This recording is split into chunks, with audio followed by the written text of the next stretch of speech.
ku miganulo egya science ebejjo by'obulamu egiri mu kusiiba. If you are with us yesterday, bw'obanga olunaku lwe lwabadde naffe, I talked very much about it. Nayogedde nnyo ku nsonga eno. But in this particular service, I'm beginning afresh. Naye mu service eno ngenda kutandika buto. So we want to take our 5 days in that direction. Twagala ennaku zino 5 tuzitambulize mu direction eyo. Then we shall pick up on Sunday where we stopped last Sunday. Ate ku Sunday tujja kutandikira we twakomenkereza olunaku olw'eggulo. I told you yesterday, but I want to pretend as if I did not tell you. Njagala mbeere nga tabagambye. Because this is a different setting altogether. Kubanga ate olunaku lupya leero. Hallelujah. So we are in a different setting in the evening. Tuli mu nkola mpya akawungeezi ka leero. We want to study twagala okuyiga 40 scientific reasons why you should fast. Ensonga 40 egya science lwaki olina okusiiba. When we talk about science, we are involving biology. Bwe twogera ku science mulimu ebya biology. We are involving physics. Mulimu physics. We are involving in health. Mulimu obulamu. And other things. N'ebintu ebirala. And I said that fasting does not only benefit us spiritually, era nengamba nti okusiiba tetukugasa mu mwomwoka, but it also benefits us in scientific way with our health. N'ekitugasa mu ngeri ya science mu bulamu bwaffe. Number one, ekisookera ddala, we are going to go a little bit speeder today because we have 5 days and 8 points per day. Tugenda kutambula speed nnyo kubanga tulina ennaku 5 zokka. And if I happen to make it 10 or 12 points, I'll go with that. One, we saw yesterday that fasting is the greatest curative agency known.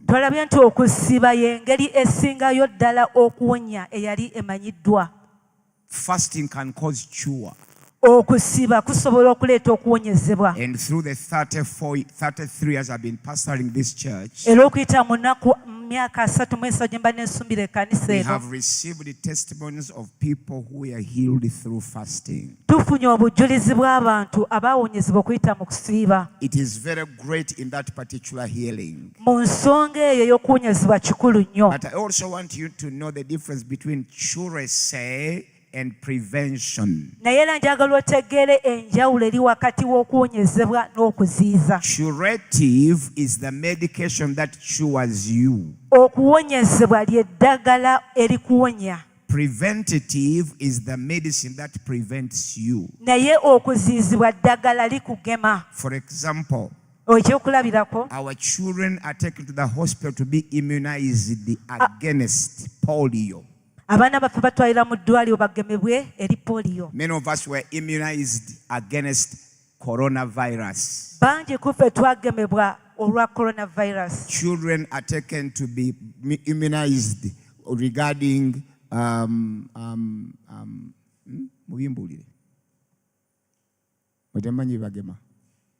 cancer of the cervix. Immunizing measles. Now, the medication of immunization does not cure. There is no medicine that cures coronavirus. That medication in your body only prevents that you are not able to get the vaccine. But it does not, if the sickness is there, you are not cured.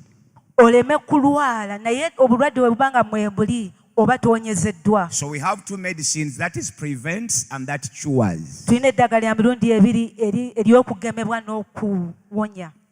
When we come to fasting, fasting is not preventative.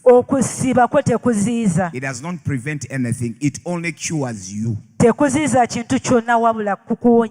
it is one of the greatest curative agents ever known. Many people have got testimonies of how God healed them through fasting, including me. nange nga mwendi. Number 2, Kyokubiri, fasting is the quickest curative agency ever known. ate okusiiba yenkola ewonya mu speed ennyo. When you are looking at these words, you may think they are the same. One is greatest, 2 is quickest. Those are 2 different English words. Ebigambo bino bibiri bya njawulo, ekikulu ennyo ate ekyanguya. Number 3, Ekyokusatu, when you feed a diseased body, bw'oliisa omubiri ogulimu endwadde, you are feeding the disease itself. oba oliisa endwadde eyo eri mu ggwe.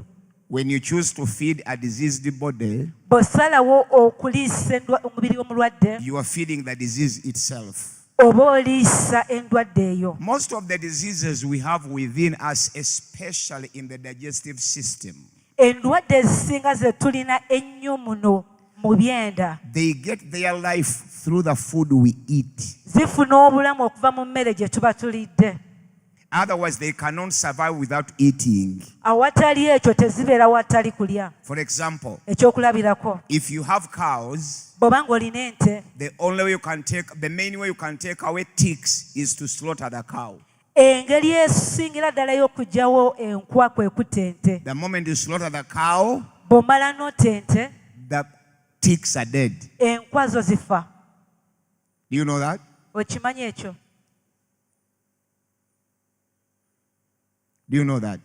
Okimanyi ekyo? Or you don't know? Oba tokimanyi? So,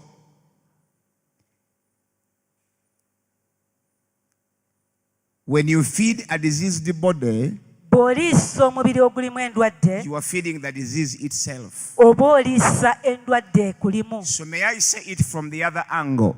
Kankyogere mu ngeri endala. When you starve a sick body, Omubiri omulwadde bw'ogulumya enjala, you are starving the disease itself. endwadde eri mu ggwe oba ogirumya So by enjala. the time you come to the end of your fasting, the disease would have starved already and died in the process. Kati bw'omalira okusiiba, endwadde eri eba tefunye mmere ate neefa w'omalira okusiiba. People with ringworms and tapeworms and flying worms and other things, the best way to eliminate out of them of your body is to go to a fast. Abantu abalina ebiwuka eby'enjawulo munda omwo, engeri gy'okubiggyamu kwe kusiiba. Fasting starves the disease. Okusiiba kulumya endwadde enjala. And by the time you finish up your fasting campaign, some diseases are already dead. Kati bw'omalira okusiiba kwo, endwadde ezimu ziba zifudde. So basically, fasting supports us spiritually and also supports us scientifically and health-wise. Kati okusiiba kutugasa mu by'omwoyo ne mu bya sayansi ne mu bulamu. Try always to engage yourself to fast, Bulijjo gezaako okwenyigira mu kusiiba, because it will benefit you spiritually and physically and health-wise. kubanga kikyakugasa mu bya sayansi ne mu mwoyo ne mu bulamu. Even some of the diseases you don't know within me will begin to evaporate slowly by slowly because of the fasting. N'endwadde z'otamanyi tiziri munda omwo zijja kufuumuka zikuveemu bw'omalira Because okusiiba. of time. Kubanga Number 4, ekyokuna, fasting rids the body of practically all unwanted poisonous filth of auto-intoxication. okusiiba kuyamba omubiri okufulumya obusagwa bwonna obeera mu mubiri gwo. Poison busagwa. Poison. Obutwa. The food we eat, Emmere gye tulya, when it goes inside the stomach, bw'eyingira munda mu lubuto, in about 4 to 5 hours, mu ssaawa 4 oba 5, it is mixed up with liquids, fluids. butabulwa n'ebintu eby'amazzi ebiri munda mu ggwe. Different types of enzymes are released through the stomach to burn different types of foods. Kati amazzi gali agabeera munda mu ggwe agayamba okussa emmere getabula mu mmere eyo. So scientifically, let me help you today. Kankuyambe mu bya sayansi leero. But I'm not telling you to do what I'm telling you. Naye sikugamba okole kino kye nkugamba.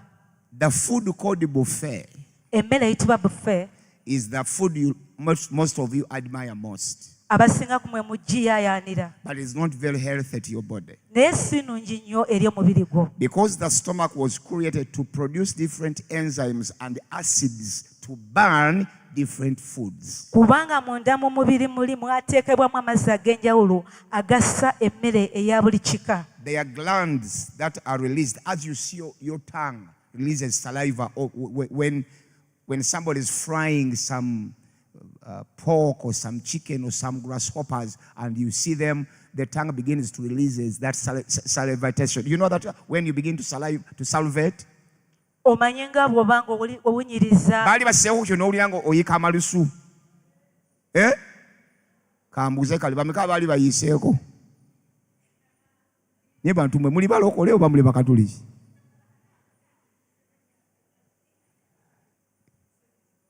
It is biological and natural when something smells good and you want to eat it, the tongue glands will begin to produce saliva. kyo kya butonde nti bw'owunyiriza ekintu ekirungi amalusu gatandika okuvaamu. We call it salivating. tukiyita okufulumya amalusu. It is normal. Kya butonde Whether you are born again, oba oli whether you mulokole, speak in tongues, oba oyogera mu whether nnimi, you are married, oba oli mufumbo, it is the normal biology of the tongue.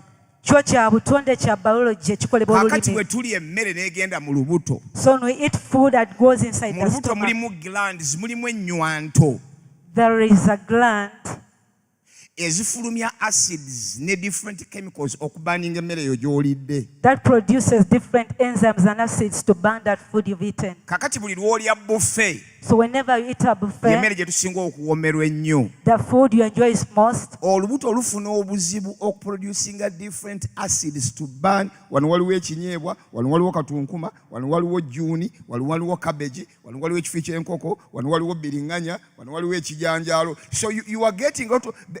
The glands are working so much and sometimes they go into trouble. Your stomach and the glands within you gets a problem to digest the different types of food you put in. Era weegenderezenga ng'omaze okulya emmere ya buffet. So take in whenever you've eaten a buffet, Tubeera sitedde bulungi. you are not steady.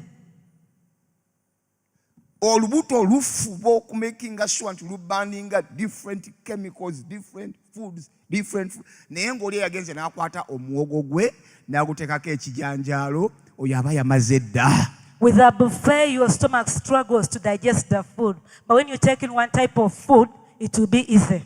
Era abantu abalya buffet tebawangaala nnyo. And the people that go for buffet do not live long. Kyova olaba baba abazungu bagenda mu restaurant baba bagenze kulya mmere eyo. That's when the white Akwata people, omugaati gwe bw'ati. when they go n'eccupa to a y'amazzi. restaurant, they eat one kind of food with water. Naye gwe oteekamu ekyennyanja ekisiike, But before you put in fish, n'oteekamu ennyama enfumbe, meat, n'oteekamu etali nsiike. another kind Mumanyi of meat, n'okusena omuceere ogwa white, ne white musera rice, omuceere omusiikeko, and pilau, ne musena ettooke, matoke, n'okwata ensujju, pumpkin, n'okwata chapati, chapati, n'ofuna ekinyeebwa, peanuts, n'ofuna stew, greens, greens, n'ofuna ekijanjaalo, beans, mwogere n'osala ne ku nnyaanya zino ezirimu cabbage ze basaze zitali nsiike, then the salads, n'omalira wali ne kakaamulali, wali n'ofuna ekipa ya sooda, then you get Coca-Cola. n'otwala essowaani yo nga nnene bweti n'otuula. You take your big plate and sit Ebyo down. byonna by'ogenda okulya olubuto oteekwa okuwulirizinga acids ezigenda okubyokya, nga buli acidi eyokya ekyo kye baagigamba okwokya. All that kind of food you're taking in requires a different kind of acid to burn and digest that food. Kakati mu kwokya okwo bwe mala okwokya, that food ferments. So after burning that food and digesting it, emmere eyo yeefumba munda omwo. And when it ferments, it begins to rot. Kati emmere bwe yeefumba munda omwo etandika okuvunda. It gets warmth and heat. Efuna akabuggu mu muli. So it rots from within. Kati etandika okuvundira munda omwo. I told you yesterday that when you are blowing from behind, they say, "Pooh," you are going to hear that smell, and that smell is a reflection of the food inside. Kati olw'eggulo nabadde nga nkubulira nti bw'ofulumya omukka okuva emabega eri owunyiza akawoowo ako akabi. Or one day put your hand into your mouth Oba olunaku lumu teekako engalo zo mu kamwa ko and vomit. omale oseseme, you shall see what was there. ojja kulaba ki ekibadde munda omwo. Or when you kwebajjagala, Or when you build, you hear that smell. omukka guli It is a oguwunyiza. reflection of what is there. Ogwo gukulaga kiki ekiri munda Now, muli. because that food ferments Olw'okuba emmere eyo yeefumba munda omwo and gets rotten, n'evunda, it begins to produce poisons. etandika okuzaala obutwa. And because the brain does not want the body to get sick, Olw'okuba obwongo bwo tebwagala mubiri guli gulwale, the brain will communicate with the stomach, the intestines, the bowels, the rectum, and the anus to make sure such food gets out of your body. kati obwongo bwo bukolagana ne bwogeragana n'ebitundu byonna ebivunaanyizibwa ku mmere. That's why from nowhere, Y'ensonga lwaki you feel you want to go to the toilet. owulira ng'oyagala ogende mu toilet. You didn't want 5 minutes ago, but 5 minutes later you want. Dakiika ttaano emabega obadde toyagala naye kaakati yoyagala. Because that food is rotten, Kubanga emmere eyo evunze, that even the gas coming out of your body is also a rotten gas. nti n'omukka ogukuvaamu gubeera muvundu. And when you produce it, people will begin to touch on their nose, Ate bw'ogufulumya abantu bakwata ku nnyindo zaabwe knowing that someone somewhere has done something. ne nga bategedde nti waliyo akoze ekintu So ekikyamu. when we fast, Kati bwe tusiiba, the body gets rid of those particles. So when you are taking the poo in the toilet, bwe tusiiba omubiri gufulumya obutwa obwo. Kati bw'otwala obubi mu toilet, the entire rotten food does not get out. emmere yonna eyavunze tefuluma. Some of it gets out.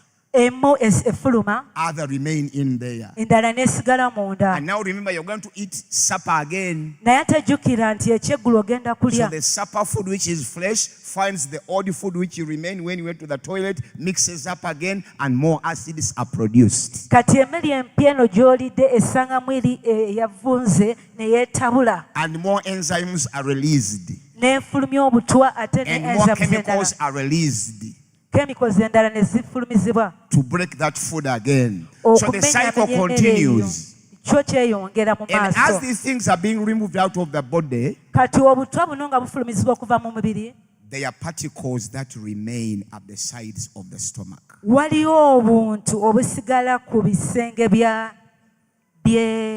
by'olubuto, Because there are glands all around the stomach. kubanga byetoolodde wano mu Mwali mulidde lubuto. ku byenda kye bayita seebusa. You've ever eaten the offals. Kubaako obuntu obwo obufulumya amazzi ago agookya emmere eyo yonna. There is a part which contains that water So bwe that burns tusiiba, the food.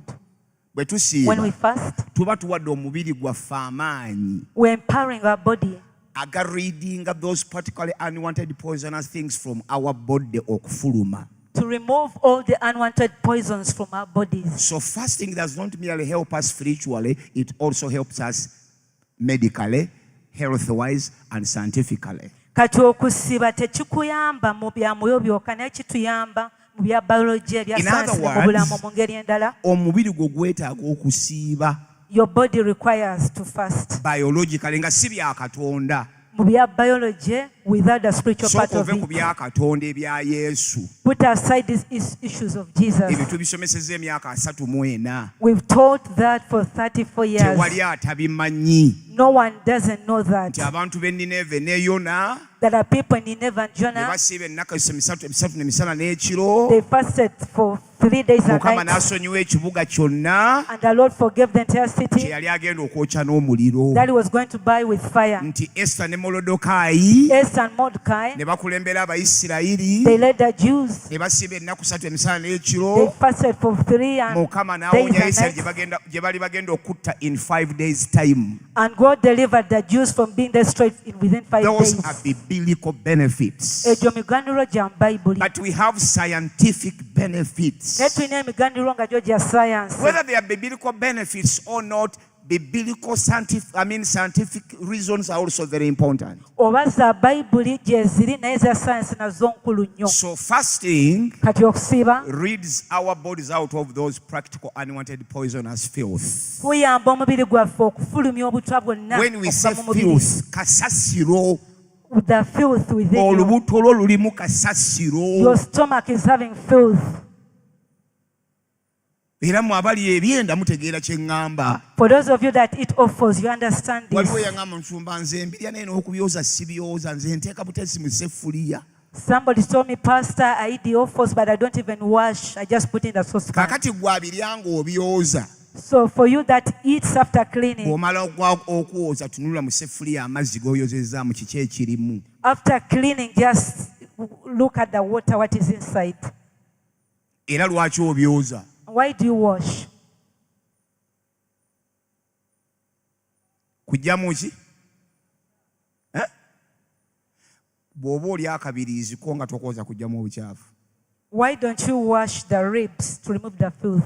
So because our food, Lwakuba nti emmere yaffe, when the cow eats emmere ente bw'erya or when we eat, oba bwe tulya, that food goes into the stomach. emmere eyingira mu lubuto It ferments, n'efumba receives gases and acids to burn it over. n'efuna amazzi gali agamenyengula emmere. Before it goes to the toilet, it must get rotten. Nga tennafulumizibwa genda mu kaabuyonjo emala kuvunda. And what you put in the toilet is rotten food. Era ekyo ky'otwala mu kaabuyonjo ebeera emmere evunze. That rotten food has got poisons and gases that remain within the stomach walls. Kati emmere yeebeeramu obutwa buli obadde busigadde mu lubuto. So fasting will get rid of that. Kati okusiiba kuggyamu ebyo byonna. Somebody clap your hands to the Lord. Mukama tumukubire mu Okay, ngalo. number 5. Ekyokutaano. Very quickly. Number 5. Ekyokutaano. Fasting Okusiiba purifies the blood streams. kutukuza omusaayi mwe gutambulira. Blood streams including the arteries, the veins, and the capillaries. Nga mwe muli emiziyiza gyonna omutambulira omusaayi. We have blood streams that gets blood from the heart all the way to the parts of the body. Tulina omusiiwo guno ogutambuza omusaayi mu bitundu byonna eby'omubiri. And you also have blood vessels that brings back the wasted blood back into the heart. Ate ne tubeera n'emisiwa giri nga gyo gireeta omusaayi guli ogwononeddwa ne gukomezebwa mu mutima. Those are called veins. Egyo misiwa. Those who takes the blood to the body are called arteries. Kati egitwala omusaayi mu mubiri arteries. And then we have a network of small capillaries vessels that spread the entire body with blood. Kati n'obusiwa buno obutono ennyo nga bungi butambuza omusaayi mu bitundu by'omubiri Actually, gwonna. science says Science egamba that when you gather all those blood vessels within the body, they make 70 kilometers long. kati bw'okuŋŋaanya obusiwa buno obutono bwonna n'obuteeka wamu bwenkananga kilomita 7 from here to Jinja. okuva n'okutuuka e Jinja. When you add them together. Bw'obugattagatta. So there is a chain of blood streams all around. Kati mubiri mujjudde obusiwa bungi obutambuza omusaayi. Lwaki? Because it is blood that gives life to the body. Lwakuba nti omusaayi gwe guwa omubiri obulamu. And one of the ways the doctors will know that you are dead Kati engeri emu abasawo mwe bategeera nti ofudde is when they no longer feel the pulse of your heart. bw'ambanga tebakyawulira ntunuso y'omutima gwo. When they no longer feeling the pulse of the heart, bwe baba nga tebakyawulira mutima gwo nga gukuba, because they know that the body gets life from the blood, kubanga bakimanyi nti obulamu bw'omubiri buva mu then musaayi, they must declare you dead. awo ne bakulangirira nti ofudde. Because your meat Kubanga omubiri gwo and your skin n'eddiba and every part of your body n'ebitundu byonna eby'omubiri gets life through the blood. bifuna obulamu okuyita mu musaayi. When blood is no longer going into that direction, that piece of place dies immediately. Kati omusaayi bwe gulekera okutuuka mu kitundu ekimu eky'omubiri, ekitundu ekyo kifa. That's why many people can paralyze all the way from here. Y'ensonga lwaki omuntu ayinza okusanyalalako ekintu Even if you kimu. pinch him like this, Ne bw'omusuna ennyo he can't heal because the nerves this side dies for lack of getting proper blood and oxygen. tawulira bulumi kubanga emisuwa gyonna gifudde tegigyafuna musaayi. Number 2, Amiina. when we continue to eat without fasting, Bwe tugenda mu maaso nga tulya nga tetusiibye, the food we eat, emmere gye tulya, the body processes it into fats and proteins. emmere gimenyengula n'egifuulamu amasavu n'obutofaali buli obuzimba omubiri and carbohydrates. ne carbohydrates. So the fats and the proteins move through the blood. Kati amasavu ne proteins bitambulira mu musaayi.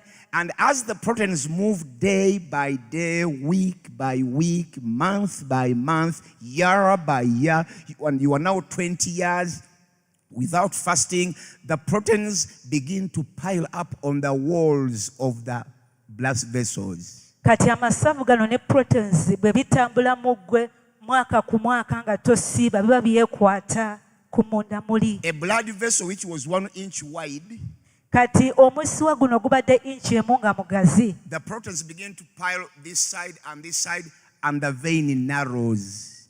Kati proteins zekwata ku bisenge byagwo omusiwa guno ne gufunda wala. The fat pile on the edge of the bloodstream, the edge of the bloodstream, and then the artery begins to narrow.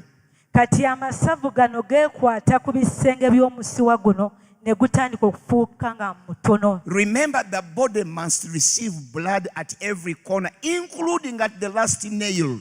Nejjukira nti omubiri gwo gulina okufuna omusaayi okutuukira ddala eri kulwala. But because the blood streams are narrowing because of the fat and proteins, Olw'okuba nti emisuwa gino gigenda nga gifunda wala olwa proteins n'amasavu, the brain will always communicate to the heart. obwongo buno bubuulira omutima Put in more pressure mwongeremu amaanyi so that blood reaches where it's supposed to go. omusaayi gutuuke guteekeddwa okutuuka. So when you are not fasting Kati bw'oba nga for a tosiiba long time, okumala akabanga, you begin to overwork the heart. omutima oba oguteekako akazito. Because remember, the fats and the proteins made the blood vessels smaller. Kubanga amasavu gano ne proteins byafudde omusiwa guno okubeera omutono. Yet the entire body must receive the blood. Ate ng'omubiri gwonna guteekeddwa okufuna omusaayi. So the brain tells the heart to pump more with strength so that blood reaches the fingers. Kati obwongo bwe bugamba omutima gupampinga ennyo omusaayi gutambule. The brain tells the heart, Obwongo bugamba omutima, Mr. Heart, owaaye omutima, we are about to die tunaatera okufa because the fingers are not getting enough blood. kubanga engalo tezifuna musaayi. Remember, the brain doesn't want to die. Jjukira obwongo buno tebwagala kufa, Even the heart doesn't want to die. n'omutima tegwagala kufa. So he gets instruction from the boss, which is the brain, and the heart begins to pump so hard Kati obwongo bulagira omutima gukube nnyo nnyo nnyo nnyo nnyo to make sure that the person does not die, okakasa nti omuntu asigala nga to mulamu, make sure that every part of the body gets blood with oxygen. okukakasa nti ebitundu byonna byomubiri bifuna And omusaayi in doing so, oxygen. Mukola you bwetyo might develop up blood pressure oyinza okwesanga ng'ofunye blood pressure because the heart is pumping so hard to keep the body alive. kubanga omutima guteekeddwako akazito okukuuma omubiri nga mulamu. Very few people who fast can get a problem of high blood pressure Abantu batono nnyo abasiiba abasobola okufuna obulwadde obwa blood pressure because every time we fast, kubanga buli bwe tusiiba we purify our blood vessels. emisiwa gino girongoosebwa. Now, to other people, Eri abantu abalala when you take longer without a fast bw'amala akabanga kawanvu nga tasiiba and the proteins continue to pile at the edge of the veins and arteries, kati proteins ne zeekwata ku bisenge bya arteries depending on the fats you have. okusinziira ku masavu g'olina. I told you I went to the US with 69 kilograms. I came back with 81. Nabagambye nagenda mu USA nga 69 kilograms ne kumawo nga 84 mu emu. Now look at me. Actually, these days I'm trying to preach, trying to do like this because I don't want my stomach to go this way. 69 in 27 days, I'm 81. Mu nnaku 27 nabadde 69 kati ne kumawo nga ndi 84 mu emu. I added 12 kilograms. Ne neyongerako kilograms 12. What is there? What is there? Kiki ekiri munda omwo? Fat Masavu and protein. ne proteins. I was eating hamburger every day. Kubanga buli nnaku nabadde nga ndya hamburger. What is here now? Kiki ekiri munda muno? Fat Masavu and proteins. ne proteins. So this stomach need a break. Kati olubuto lwetaaga okuwumula. And I'm glad when I was here, I saw Kayanja on Facebook announcing 21 days. But I could not do them there. kubanga nasanyuka omusumba Kayanja alanze okusiba Emmere yeri ewooma. because food the other side is tasty Naye ate mbi nnyo. but it's so deadly. Eringa gye baaloga It's like bewitched. oteekwa okugirya You must eat, naye ebizibu byayo bye bino. but it has problems. Ebizibu byayo bye bino. These are the problems from it. Now to other people, Eri abantu abalala when you take longer without fasting batwala akabanga akawanvu nga tasiiba and protein and fats continue to pile in the blood streams, kati amasavu ne proteins ne bibeera bingi mu misiwa gino. look at me everybody, Buli kino muntunuulira many times ebiseera ebisinga those blood streams eventually contract, emisiwa egyo gigenda gifunda wala that even blood cannot pass anymore. n'omusaayi ne gulemererwa okutambula. And so when the heart is pumping blood to go, because it is not going anywhere, it clots. Kati omutima guno bwe guba gukuba omusaayi nga tegugenda ne gwekwata. So you get a clot here, N'ofuna omusaayi nga gwekutte you get a clot here, mu kifo ekimu wano. and many people are dying of that disease in this century. Era abantu bangi bafa endwadde eno mu kyasa kino. Mwe mutunulira abantu abanene mu gavumenti abo abatasiiba, abalina embuto ennene abo, abali mu baminisita abo, abasinga obungi bagamba nti yafudde blood clot. But the medicine was so easy to have 3 days of fasting. Look at those big people in the government. They die of this disease. Yet the medicine could be fasting. Nti yabadde awo, He was just there yabadde atudde ng'alaba TV, watching TV. twagenze okulaba, Then he collapsed. twagenze okumuggyawo, By the time he was picked tumutwale mu up, Kampala International Hospital, taken to Kampala International Hospital, emikono nga giri bwe giti. he was already dead. Naye bwe baakoze postmortem ng'amaze okufa, But after carrying out the postmortem, baasanze emisuwa gye nga mulimu blood clot. they found a blood clot. Clot kitegeeza This nti means omusaayi tekukyalina we guyita the blood has no passage okutuuka gye gwabadde gugenda kubanga emisuwa gyazibikira, to go to the right places because the arteries are ate blocked. gw'omutima gukyapampinga. Yet the heart is still pumping. Kati because blood is going nowhere, Olw'okuba omusaayi tegulina gye gulaga, it does not reach the end. tegutuuka gye kuteekeddwa For the kugenda. veins to bring it back for oxygenation, Ate emiziwa gigirekwe gireeta omusaayi guno oguddemu gufune so it oxygen. clots from somewhere. Kati gwekwatira mu kifo ekimu. But when it clots here Naye bwe gukwatira wano or here, oba wano, you don't even take a day. tomala na lunaku lumu. You don't even take a day. Tosussa lunaku lumu. But the medication was so easy. Naye ng'eddagala lyangu nnyo. Fast for 2 days, Siibako nnaku bbiri. and your blood streams will be purified. Emisiwa gyo gijja kulongosebwa. Teri muntu asiiba gw'oliwulira nti yafudde blood clot, oyo taliyo. There is no person that first you'll ever hear of having died of a clot. Taliyo. That person isn't there. Teri muntu asiiba ng'asobola okufa blood clot, oba kyekimu Luganda naye mukitegedde. There is no person who can die of a blood Blood clot. clot zaba abantu abaliya buli kaseera alya n'alya. Blood clots, Bwe batuuka mu kusiiba kwa kalema ne basiiba ennyama ku Friday. blood clots are for people who eat continuously. Gwolowooza Abakatuliki basiiba Do you think the Catholics fast? nnyama ku Friday. They fast only meat on Friday. Naye era asobola okulya enkoko oba ekyennyanja. Naye But ennyama still- yokka gy'asiibye. They can eat chicken and fish. Oyo aba asiibye. Is that person fasting? So fasting Kati okusiiba purifies the blood streams. kulongoosa emiziwa gino egitambuza If you want to omusaayi. have a good blood circulation in your system, become a fasting person. Bw'obanga oyagala okubeera n'omusaayi nga gutambula bulungi mu mubiri, beera omuntu asiiba. If you want to have a healthy heart, Bw'obanga oyagala n'okubeera omutima nga mulamu bulungi, good blood streams, n'omusaayi nga gutambula bulungi, fasting is the medicine. okusiiba ddagala. Let's clap our hands to the Lord. Mukama tumukubire mu ngalo. Number 6, Namba y'omukaaga, fasting improves the blood circulation and cleanses the clotted blood vessels. okusiiba kukwanguya okutambula kw'omusaayi ate ne kulongoosa emiziwa. I think the camera should focus on that every point I make so that people watching, they are able to read. So when you fast, abali ku simu muziveeko, when you fast, you improve the blood circulation. Entambula y'omusaayi elongoosebwa. You also cleanse the clotted blood vessels. Ate n'emisiwa gino gibaddemu omusaayi gw'ekutte zirongoosebwa. Gibamu clot. There are clots within. Yo bambagereze ku ki? Njoza najjo nakyogeddeko. Nga kati omufulejo oguli awo. Like that trench over there. Mutera okulaba abakyala aba state council nga basenetteka mu mifuleje nga baliteeka ku luguudo awo nalijjudde. Mutera obalaba? Do you see women from city council bajja n'ebitiiyo nga bambadde ovulo?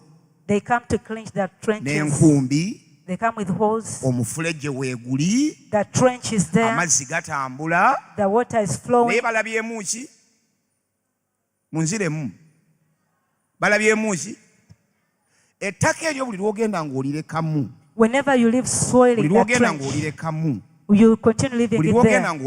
Whenever you leave it there, nga toyerula mufulejje ogwo kuliteeka wabweru lolezi emmotoka ziritwale. Without eventually mufulejje ogwo gukulookinga.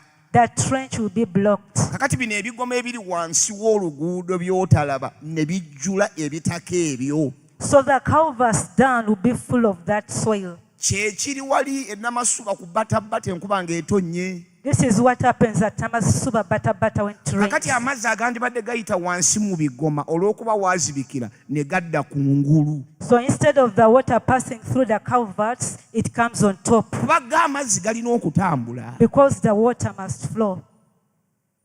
Amazzi go galina okutambula. Oba gayita wansi, oba gayita waggulu, galina kutambula. The water must flow whether up or down.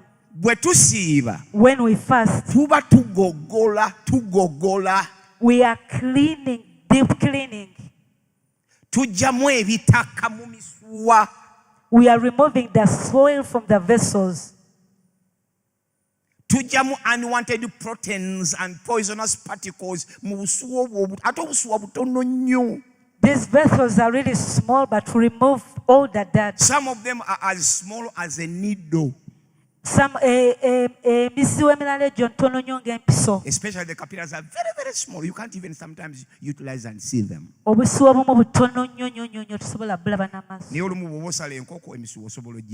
when you're slaughtering a chicken, you can see those vessels.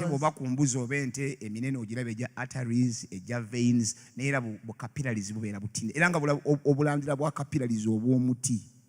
when you slaughter n'obusuwa munda bubeera kakati akasuwa ako katini nnyo buli lwe kajjula amasavu ne kajjula proteins kabulookinga. So that small vessel, too tiny, when it is filled with proteins and fats, gets blocked. The way to kugogola is to fast. Engeri y'okugogola kasiwa ako kwe kusiiba. Era njagala kubagamba olwaleero. I would like to tell you today. Bwe tunaamalira okusiiba ku Sunday. By the time we wind up our fasting on Sunday, obulamu bwo nga buzze bupya. Your life will be renewed. Health was in Jesus' name. Si obulamu obw'omwoyo ngamba obw'omubiri. Not the spiritual life, but your health. Kubanga obw'omwoyo tubusomye emyaka mingi. Because we started about the spiritual life. We all know what fast can do in the spirit. But now we are talking about scientifically. Okay, so fasting improves the blood circulation and cleanses the blood vessels. Number 7, fasting rests the heart, improves health, and helps the body overcome heart troubles.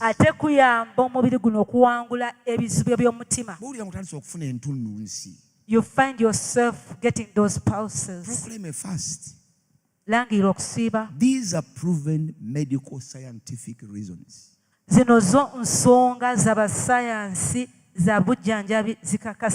Otherwise, I wouldn't stand here to lie to you and to the entire world.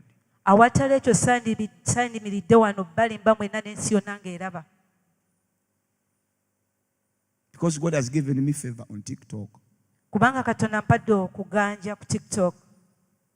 I'm also almost approaching 7 million followers. kuno nkiriza abantu bukadde 7 abangoberera. Wherever we traveled with Justina, yonna gye twatambula ne Justina, people were even meeting me in the middle of the road. Are you Pastor Mtebi? abantu nga bansingana ne mu kkubo nga bambuuza gwe musumba Mutebi. In the streets of America. Mu nguudo za America. So I don't want to lie to my followers on TikTok and WhatsApp and Facebook and Twitter and Instagram and YouTube. Things which are not correct. Kasagala kulimba bantu bangoberera ku mikutu egy'enjawulo. So if you want to have rest your heart, obanga oyagala okuwummuza omutima gwo, guwummule. Let your heart rest. Wummuza ku mutima. Give your heart a break. Ng'ogwayo ka fasting ka 12 hours. Fasting for 12 hours.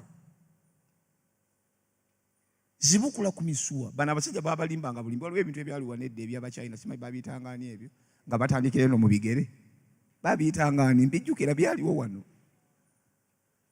Waliwo ebintu by'Abachina bye baali lexofolo lex. Kyogera ndi. Waliwo ebintu by'Abachina byali wano nga 5 years ago, something like lexophology, lexosology bwekityo.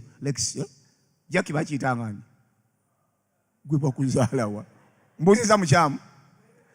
Leke. Jola muto kimanyi. Mukyala Kasasaaluwa. Okijjukira ekyo kintu kye batandikiranga mu bigere eyo bakiyitaani. Lexosology. Nga bagasimanyi batandikira eyo ne bazibikula emisuwa.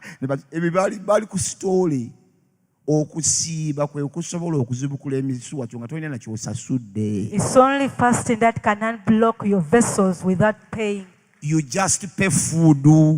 Osasula mutango gwa butalya mmere. Only food. You just deny and food. your heart will rest. Omutima gwo ne gulyoka guwummula. Guddemu ku entunuusi zaagwo bulungi. Pola. Then your pulse will become normal. Naye emitima gyammwe gipampinga ng'abava okudduka. But your hearts can pump as if you've been running. Gukwateko oguwulire kati. Just feel it. Owulira otya? How do you feel? Heart.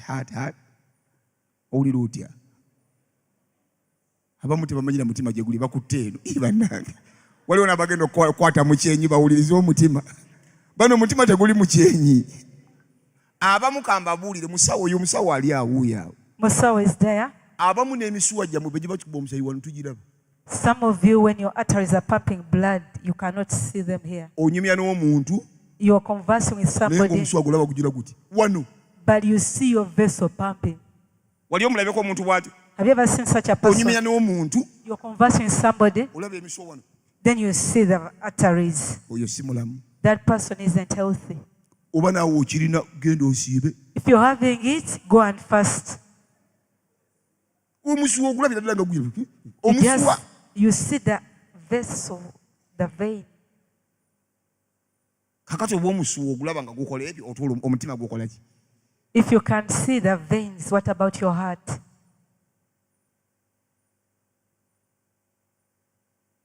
N'omulaba omusuwa gwa wano omusuwa gwa wano ogw'omuntu wano. You can even see somebody. Gulinga okugenda okubuukayo. It's like it's going to come out. Oyo n'aba n'obusungu omugendangako mpola. That person. Bw'olaba omuntu alina omupozi gubeera wano. Gutera kubeerawo ogwo. Saala gubeera wa. Wano. Kasita onyumanga n'omuntu ng'olaba gugira guti. When you see somebody with that. Yogera bitono, kwata Bayibuli yo otambula ogende. Just flee. Abo bazibu nnyo. Kati kyolaba omusuwa ogwo nga kikola. What you see that vein doing. Kyandibadde kigukola peacefully. It is supposed to happen peacefully. Blood is supposed to flow through the veins as water flows through the water pipe in the ground. Omusaayi gulina okutambula mu misi. Amazzi mu ttaka gatambula peacefully. Like the water flows peacefully. Until it reaches the tap. Okutuuka nga gatuuse mu taapu.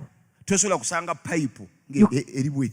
You cannot find a pipe wansi ikula bwiti. Pumping like that. Kubanga amazzi gatambula munda. Because water is flowing. Can you? naye emisuba gyammwe gyereeze mu bwenyi, But you can see your veins gyereeze wano, on the gyereeze face wano. everywhere. Era bulaaza bw'obanga onyumya n'omuwala ng'okwana nolaba emisuwa nga gipampinga, oyo dduka. If you see such, flee. Ajja kukuba ebikonde mu nnyumba. That person will beat you from the house. Nze nkuwonize. I'm warning you. Omuwala bw'akuba emisuwa, When you see the veins of a girl, oyo tawasika. don't flee. Ajja kukuba bbulo. Oli kinnyonnyoka. Okay, sawa mmeka. Okay. Number 8. Munana. Fasting conserves energy. Okusiiba kutereka amaanyi. Scientific reason. Scientific. Fasting. Nsonga ya I told you science. yesterday, some of you were not here. That's why I'm beginning anew in this week. I told you that some animals sleep for 6 months, Nabagambye nti waliyo ebisolo byo byebaka okumala emyezi 6 especially in winter, mu biseera eby'obutiti like crocodiles, nga gonya, bears, amalubu, Arctic bears. amalubu. When they can no longer get anything to eat, they go into hibernation Bweba nga tebikyafuna mmere yakulya bigenda mu kwebaka okwo okuwanvu. to slow their metabolism. So they want to reduce the use of their energy. Kati byagala okendeeza ku maanyi agakozesebwa. As winter approaches, for them they know the seasons and times. Kati obutiti buno nga busemberera, bino ebisolo bimanyi ebiro n'ebiseera. These bears, Antarctic bears, go to rivers and begin to eat fat fish. Ebisolo bino bigenda mu migga ne bitandika okulya ebyennyanja ebirimu amasavu. And they collect a lot of fat reserves. Kati ne bitereka amasavu mangi mu mubiri. So that when every kind of food disappears because of snow, Kati emmere yonna bwe banga ewedde mu mubiri olw'obutiti buno, they go into hibernation to sleep bigenda mu kwebaka kuno okuwanvu ennyo for 6 months, okumala emyezi 6 eating nothing. nga tebirya kintu So kyonna. because the body is not using a lot of energy and carbohydrates, it is conserving energy. It begins to digest on the fats on the walls of the body. Kati olw'okuba omubiri guno gukozesa amaanyi matono nnyo, gutandika okussa amasavu gali agali ku bisenge. Okusa? Okumenya digest. Digest sikusa naawe. Okumenyangula. Kakati bino ebimu bye mbasomesa temubimanyi kuba temuvangako mu Uganda. You don't know this because you've not gone out of Uganda. Twabaddeko mu America awo ku Atlantic Ocean. We are in America, the Atlantic Ocean. Sibanyi oba ebifaananyi bino ebya Atlantic Ocean awo. Ne twekubya ebifaananyi byabadde bingi. We took photos there. There were many. Ennyanja, ekisaawe kya Boston kiri ku nnyanja kwennyini, so twagenza okwewaamu eyo. We went out there. Naye eyabadde atuvuga n'agamba, ago amazzi mugalaba? But the driver told us, do you see that water? Winter ga freezing. During winter, it freezes. Ne bavugirako n'emmotoka. You can even drive a car over it. Nga tekyali nnyanja. It's no longer a sea.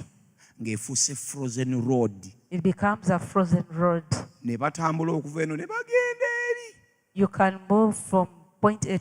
Amazzi ga freezing ne gafuuka solid nga gali below 20 degrees Celsius. The water freezes and solidifies. How do those animals survive? Kati ebisolo ebyo bibeerawo bitya?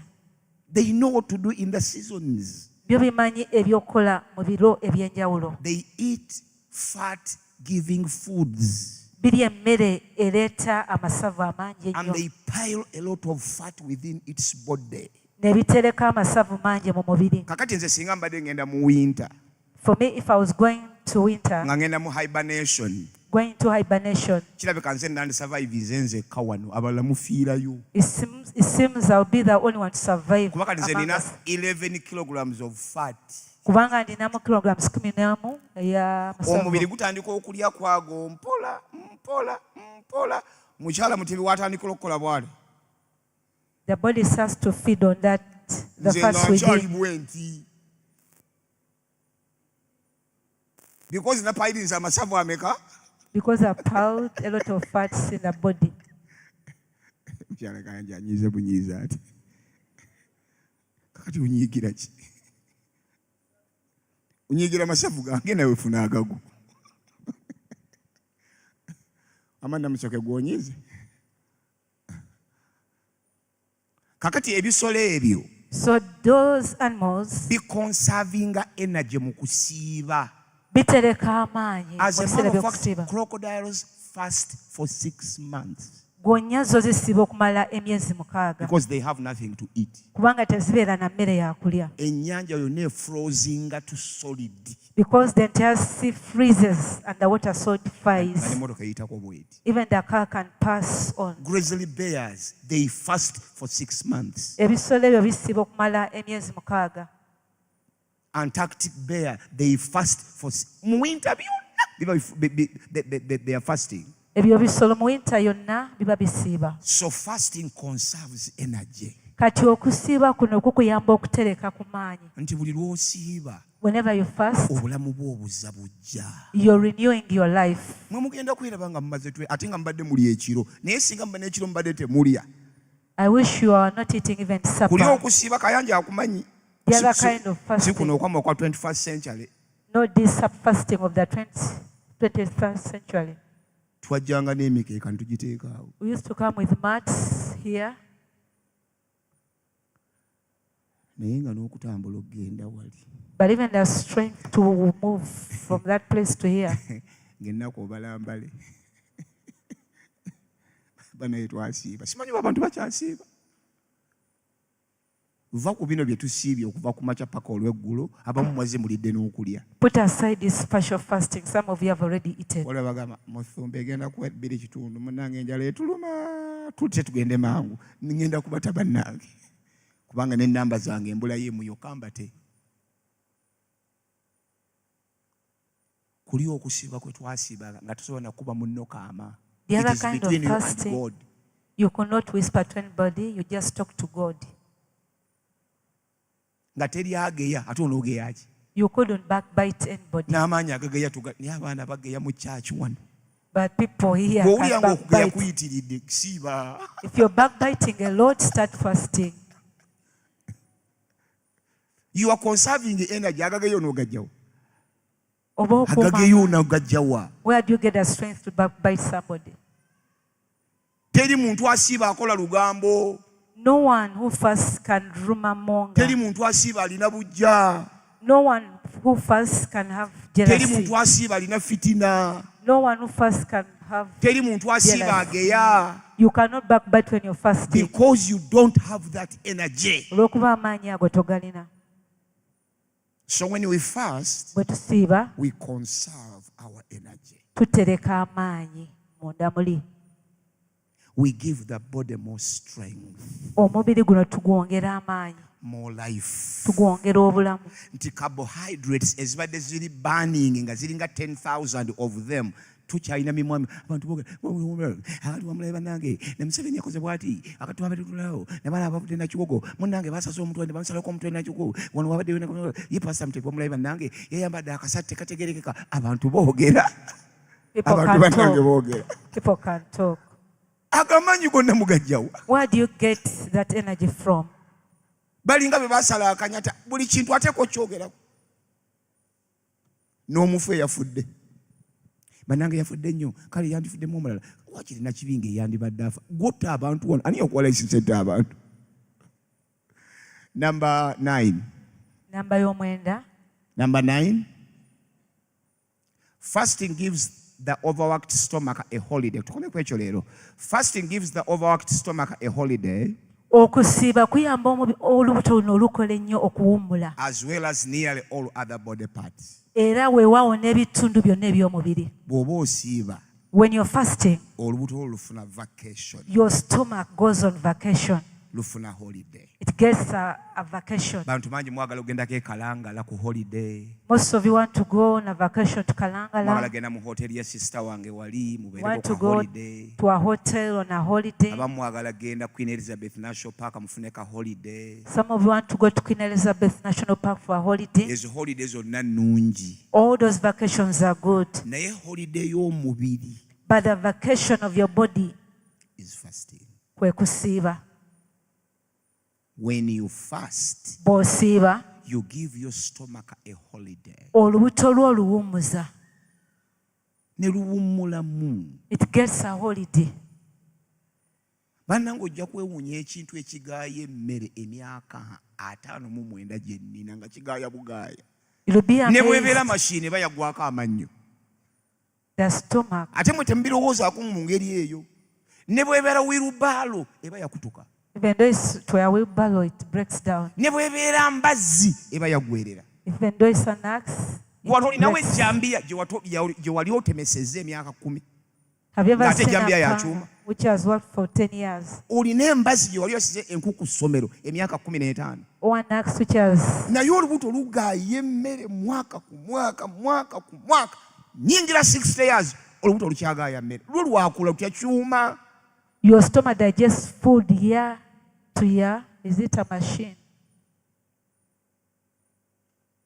If you don't give it a holiday, Olubuto luno bw'otaluwa kuwumula, ojja kutandika okufuna ebizimba, you begin to get boils, ofune amayute, ofune ebialusa, you develop ofune ulcers, ebistomaka cancer. you develop cancer. Otandika okulwala ebirwadde kubanga the thing is not resting. Lwakuba nti omubiri gwe teguwumula. Kubanga obwongo, Because the brain, some of you from 10 p.m. abamu okuviira ddala ssaawa 10 Yeah. ez'okumakya, 10 p.m. ziba zakumakya.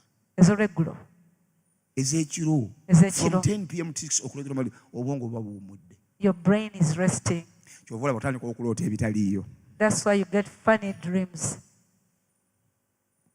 N'oloota embwa ng'ekugoba. Abamu bogolanga embwa ekiro kubanga You obwongo dream bwebase. while a dog is chasing you because the Wali brain is owuliddeko omuntu sleeping. ng'abogola ekiro. Bulaaza Katonda akuyambe tofumbirwa omukazi towasanga omukazi abogola ekiro. Tolikyaka. Oliko n'okulya ku saa mwenda gwekiro. Wow! Wow! Wow! Wow! Abana nabo kubasamba saasidde aboola b'ennaku zino babogola ekiro. Andasekereko mutabani wa Desira nti ebase ekitubulu maama. Omuwasa n'omutwala nga kyana kinyirira kirina akaviiri kirina watto kirina lipstick kirina figa saawa 8 ogw'ekiro. Okwata mukwanako honey.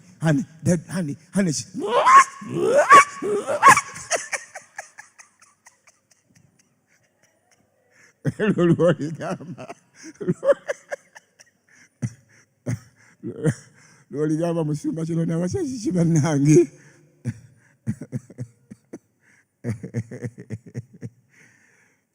Mukama atusaasire. Babulaza mwena mugambe nti amiina. Nga temwogera namaanyi namwe mulimba. Mukama atusaasire.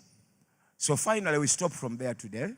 Tujja kuma wano leero. We have 31 more left. Tusigaza ya 3 mu lumu. Era okutandika n'enkya sijja kuddayo eri mu namba emu. Starting from tomorrow, I will not go back to number 1. Tugenda kutandikira ku namba 10. Tomorrow we start from number 10. So tukomye ku fasting gives the overworked stomach a holiday as well as nearly all other parts. So when you fast, you are giving your body rest. Bw'osiiba omubiri gwe oba oguwummuza. Entunnunsi zikendeera. The pulse reduces. Emisuwa gyerongoosa. The veins are cleansed. Amasavu geerya. The fats is reduced. Obutuli pores buzibukuka. The pores are opened up. Obutuli pores buli kooya koolaba ku mubiri gwe mulimu akatuli munda. Buzibukuka. Those pores are opened up. Kwegamba ogenda okuva mu kisiibo. By the time you come out of that fast, Nga you have not merely benefited spiritually but even scientifically. oba toganyuddwa mu mwoyo mwokka naye ne mu bya sayansi oba oganyuddwa. So in other words, mu ngeri endala fasting okusiiba is getting one stone kwe kufuna ejjinja limu and you kill two birds. n'okubisa ebinyonyi bibiri, The spiritual bird ekinyonyi eky'omwoyo and the healthy bird. n'ekinyonyi eky'obulamu I obulungi. encourage you to fast even after we break our fasting on Sunday. Nkukubiriza naye tuba nga tumaliriza okusiiba kuno ku Sande, genda mu maaso ng'osiiba. God richly bless you. Katonda akuwenye omukisa. Okay.